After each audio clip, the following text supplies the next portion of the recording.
Evet, benim çok kıymetli, değerli ve muhterem kardeşlerim.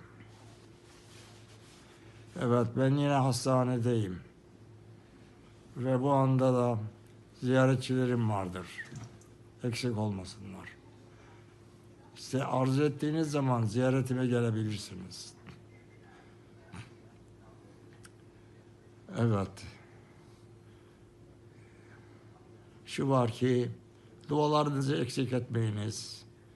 Ve her zaman düşünün, ona göre hareket edin.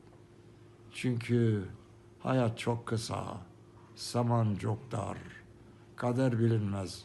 Bir tokat gidersin. Ona göre yaşamak lazım. Her zaman şükretmek lazım ki Allah'ımın biz çok kıymetli kullarındanız. Çünkü biz hizmeti tanıyabildik ve yolumuzu bulabildik. Yoksa şimdi çoktan sapıtırdık. Benim hiç şüphesiz kanaatim budur. Biz Allah'ın sevgili kullarındanız. Bizden hizmet bekliyor. Bizden kulluk bekliyor.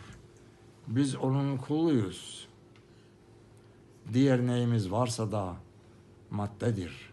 O madde de yine onun yolunda, kulluk yolunda gidecektir İnşallah. Allah'ım bize yardımcı olsun. Bu güzel işleri yapabilelim. Amin.